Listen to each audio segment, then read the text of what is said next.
The big powers are taking a narrower view of their national interests, and they're adopting a more transactional and frankly, sometimes even a more coercive approach. And because there is a lack of strategic trust between the big powers, each of them has deep anxiety to stay ahead of each other. These profound shifts have ushered in an era of sharper rivalry, autarky, and the fracturing of global supply chains. Countries have turned inwards, ostensibly in the name of national security, resilience, and de-risking, in order to secure their individual interests in this turbulent environment. This is not merely a sudden temporary change in diplomatic weather. This is geostrategic climate change. A new world order is taking shape and characterized by profound unpredictability, instability, and volatility. There are three broad sets of implications for Singapore. First, on the economic front, tit-for-tat tariffs by other countries can easily escalate into a global trade war. Singapore, so far, has not been targeted directly. But even if we are not, we will still be affected. These tariffs will have a major impact on the volume and the pattern of world trade and significantly affect us, the first level as a transshipment hub and with all the other global services that we provide the world. There will be supply chain disruptions. There will be more volatile prices. Unfortunately, technology has become a focal point for strategic contestation between the big powers. And as countries bid to stay ahead, several have imposed restrictions and export controls on semiconductor chips, critical minerals, and on data. Amidst the heightened scrutiny over advanced technology, Singapore may be criticized for working with or hosting companies and officials from one side or the other, or both. There will be centrifugal pressure from all sides that will make it increasingly hard for us to operate, and it will threaten our raison d'etre as an open hub. The second set of implications is on war and peace. The Russia-Ukraine war has now entered its fourth year.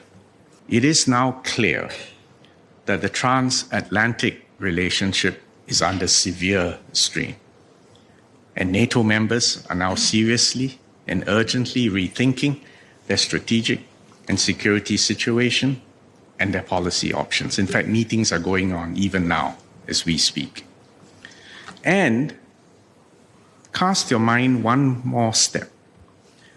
After the failure of the security guarantees for Ukraine that were given in 1994 in exchange for giving up its nuclear weapons, after what has happened to Ukraine, I doubt any current nuclear or proto-nuclear weapon state will ever give up its nuclear option.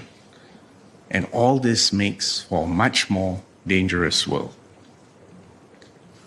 Closer home, tensions in the South China Sea, through which 1/3 of global trade passes through, continue to simmer. The Taiwan Straits remains a potential flashpoint, and we all know that tensions have increased in recent years. All these global developments on both the economic and geostrategic fronts have profound implications for us. Third implication, our ability to respond collectively to global threats and to safeguard the global commons has been significantly impaired. Our foreign policy begins at home, and it must always be a balance between realism and idealism. It means we must have no illusions about our place in the world. But small as we are, for 60 years, we have refused to adopt a fatalistic posture. We have insisted on agency to build our strength, to protect our sovereignty, maintain our relevance, to create political and economic space for ourselves. We strive to be useful, but not to be made use of. And of course, to avoid becoming a sacrificial pawn between big powers. The point is, I'm making an appeal for us all to be alert, to be realistic, and to be careful in these dangerous times. But a note of caution is not a call for pessimism.